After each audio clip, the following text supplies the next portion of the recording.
5 possible reasons bakit nanalo si Atisa Manalo as Miss Universe Philippines 2025. So, eto na naman tayo, yung paggawa ko ng mga top possible reasons kung bakit nanalo ang candidates, and na-miss ko talagang gumawa ng ganito since matagal na akong nag-vlog nung nag-exam ako. So, ngayong tapos na yung exam ko, simulan na natin ang unang rason kung bakit hinirang si Atisa Manalo. Eto na nga yung tinatawag na kapalaran or yung destiny. So, lahat nagsasabi na para sa kanya talaga yung corona during that coronation night. It's because deserve naman niya this is her destiny na manalo bilang kinatawan ng Pilipinas para sa Miss Universe 2025. Who knows?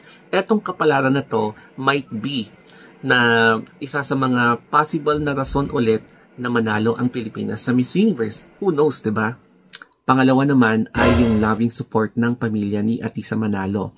Alam niyo ba na ang sarap sa pakiramdam kapag sinusuportahan ka ng pamilya mo, pati na rin yung mga relatives mo, and yung mga friends. Kasi iba yung pakiramdam na nagkakaroon ka ng dagdag na motivation, tsaka mas na-i-inspire ka kasi meron kang family na gumagabay sa'yo, para kapag nakamit mo na yung mga gusto mong pangarap or yung goals mo, pwede mong i-give back yung mga blessings mo, ipapamudmud mo yung mga blessings na natatanggap mo sa mga family mo, sa mga relatives mo, at sa mga friends.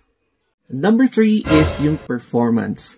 Alam naman natin na isa sa most prepared candidates si Atisa Manalo sa Miss Universe Philippines 2025 at pinatunayan niya na kapag na-fall ka sa maling tao, alam mo kung paano bumangon ulit at magsimula ulit.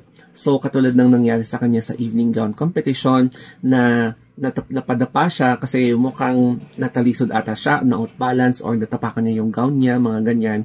So, importante talaga na kapag na-fall ka sa ibang tao, dapat meron kang plan B or plan C. Pang-apat naman ay yung kanyang experience. So, for over 17 years na nagpa-pageant si Atisa, I consider her as yung pinaka-veteran sa mga batch na ito. Kasi nga, kung makikita nyo yung timeline ng kanyang pagsali sa mga pageants, nagsimula pa siya nung medyo bata-bata pa siya, no, hanggang sa sumali siya sa Miss Universe Philippines and nakuha niya ang corona.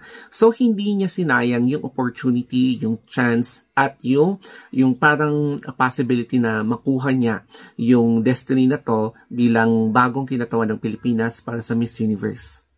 At ang panglima naman ay yung pag-balance ni Atisa Manalo sa performance niya. Napansin kasi natin na medyo nag-tone down siya, iniwasan niya yung pagkagigil factor niya sa stage as compared last year na medyo magaslaw, medyo aggressive yung rampage niya, lahat, no. So ngayon, mukhang nakinig yung mga glam team niya sa pag-tone down sa hair and makeup niya, sa mga style niya, lahat. Kaya nakita naman natin medyo naging flawless, medyo naging kalmado yung eksena ni Atisa. And eto yung isa sa tingin ko na perfect recipe kaya naituon niya o kaya nakuha niya yung corona. We all know na hindi lahat natutuwa para sa mga nanalo, but then let us still support Atisa Manalo kasi i-represent niya ang the whole Philippines sa Miss Universe. So let us all spread positivity and sana maiwasan natin yung mga katoksikan sa mga ugaling kanal, okay? So that's it, guys. Thank you for watching. Have a nice day and be always positive. Mwah!